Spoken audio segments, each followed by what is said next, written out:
Missing someone. Missing someone. Missing someone.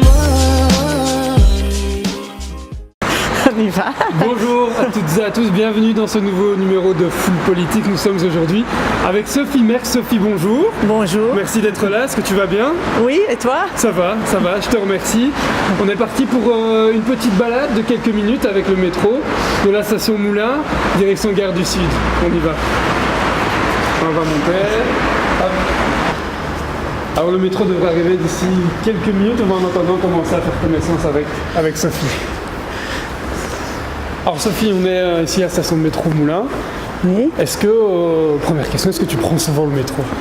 Je vais être honnête, non, à Charleroi je ne prends pas le métro, déjà de 1 parce que j'habite à Marcinelle et donc quand je dois être à Charleroi, il n'y a pas de métro tout simplement.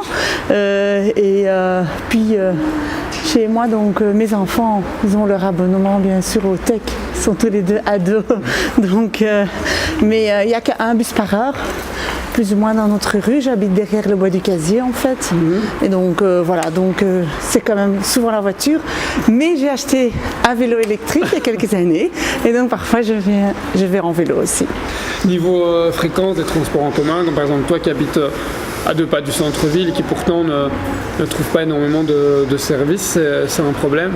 Oui, ça je pense, hein, donc je pense que en tout cas à Charleroi, il y a beaucoup trop peu de fréquences, que ce soit en fréquence de métro ou de bus, et puis le soir, le week-end, voilà, moi mon fils il a 15 ans, c'est maman, j'ai un copain là qui fait une fête, tu peux me conduire, donc voilà, parfois je dis va en vélo, mais quand c'est un peu loin bien sûr. Et quand il pleut. Oui voilà, on y va quand même donc. Donc tu es médecin aussi dans la vie de tous les jours, oui. Et depuis 18 ans. Oui, au début on disait j'étais un jeune médecin, mais maintenant je suis expérimentée.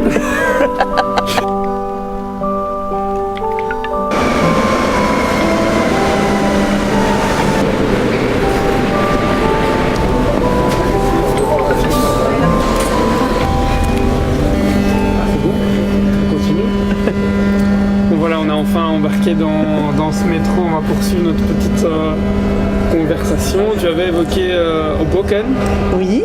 Un quartier multiculturel dans lequel tu as grandi. Oui. C'est quelque chose que tu dois retrouver ici à Charleroi. Oui, tout à fait. Donc, et aussi, donc, parmi mes patients, il y a des gens de toutes origines. Et donc déjà moi, j'ai fait le déplacement d'Anvers à ici. Et alors beaucoup de patients qui viennent de tout pays, que ce soit l'immigration, bien sûr, algérienne, marocaine et turque qui est majoritaire ici dans la région. Donc oui, et moi je pense que voilà, pour moi l'immigration c'est une richesse, c'est une diversité. Et une de mes premières amies ici à Charleroi, c'est une patiente d'origine marocaine qui a gardé mes enfants beaucoup quand au début je ne connaissais pas énormément de gens. Et c'est toujours encore une très bonne amie à moi, chez qui je peux toujours aller quand il y a quelque chose, quand j'ai besoin. Et quand on va dans ces familles-là, il y a toujours quelque chose à manger qu'on va vous offrir, il y a une hospitalité. Et pour moi, c'est vraiment une richesse.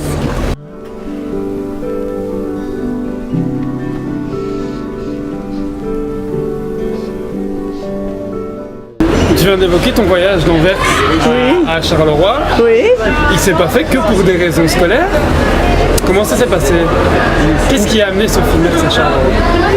Un peu le hasard. Donc, allez, d'un côté, pas le hasard parce que donc, je voulais travailler au sein des maisons médicales de médecine pour le peuple, en tout cas au départ.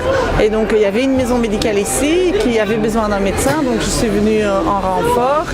Et d'un autre côté, oui, un peu le hasard, c'était pas du tout un plan prévu, c'était vraiment juste après avoir terminé les études qu'on m'a demandé, ben voilà, tirez pas là-bas. Et moi, ben voilà, j'avais envie de changer d'air, de voir autre chose que ce que j'avais toujours connu, donc voilà.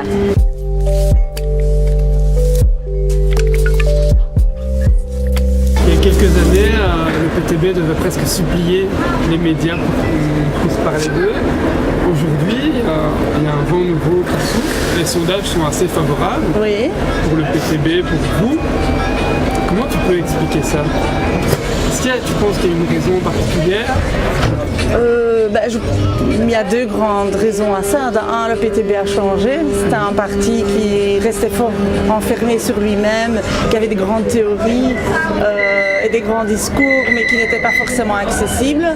Donc là, nous-mêmes, on s'est remis en question et on a essayé de se dire, oui, mais bon, si on veut une autre société, finalement, il faut que les gens comprennent ce qu'on veut, il faut qu'on lutte avec les gens et qu'on change notre attitude. Donc ça, il y a eu tout un travail et celui qui incarne ça le plus, c'est Raoul Idebo qui est assez connu pour ses prises de parole, mais aussi parce que ce qu'il dit, les gens ressentent, c'est comme s'ils auraient voulu le dire eux-mêmes, ils dénoncent l'injustice et tout ça.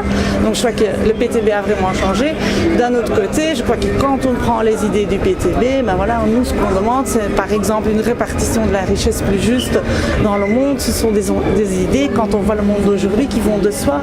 On a encore eu début de semaine les Paradise Papers, donc l'évasion fiscale en Belgique, à hauteur de 36 milliards d'euros par an, on estime. Donc voilà, nous ce qu'on demande, c'est que voilà, cette richesse-là soit répartie de manière plus égalitaire pour donner un avenir à tous les jeunes, à tous les enfants, une scolarité, un emploi, un logement, voilà, des choses de base. Et donc je crois que ça, c'est logique, quelque part, que ces idées-là, dans le climat actuel, où tout ça est en recul, ben, les gens adhèrent à ça, effectivement. On est à quelques mois des élections. L'objectif du PTB, à quel stade on se dira on a réussi, on a... Pour nous, comme tu l'as dit tantôt, il y a une très grande vague de sympathie aujourd'hui pour les idées du PTB. Et donc pour nous, l'idée c'est de vraiment rentrer en contact avec cette vague de sympathie et de faire de cette vague de sympathie une force réelle qui peut peser sur les décisions politiques. Parce qu'avec le PTB, on n'est pas du tout un parti où on dit oui, votez pour moi, Sophie, je vais tout faire pour vous, rester dans votre fauteuil. Non, nous, on croit dans la lutte, on croit dans le fait que les gens doivent prendre leur sort eux-mêmes aussi en main. Et donc, on est là pour soutenir les gens dans les combats. Et donc, voilà, nous, notre but, c'est ça. Voilà. Et puis, en deuxième lieu, c'est aussi que nos idées, finalement, se propagent de plus en plus, parce qu'aujourd'hui, pour beaucoup de gens, un chômeur, c'est encore un fainéant.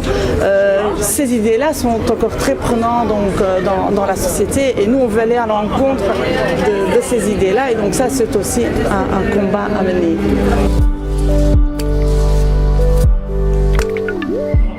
Si tu devais résumer en deux mots tes priorités politiques pour les mois à venir?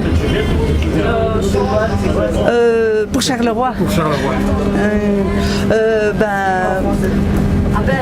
Moi, en tout cas, je pense, quand on regarde le projet qui est aujourd'hui fait pour Charleroi, alors moi j'ai envie de dire, je trouve qu'il y a un Charleroi qui est en train de gagner et un Charleroi qui perd. Et pour moi, il y a ce que moi je voudrais, c'est un Charleroi pour tous. Comme je vous ai dit tantôt, les logements que je vous ai montrés, tu vois. Donc moi je veux un Charleroi qui est inclusif et qui est pour tout le monde, et pas un projet qui est là que pour certaines personnes. Super Sophie, un grand merci, c'était un plaisir de faire cette petite balade avec toi. Merci à vous de nous avoir suivis et à très bientôt pour un nouveau numéro de Food Politics. Merci beaucoup.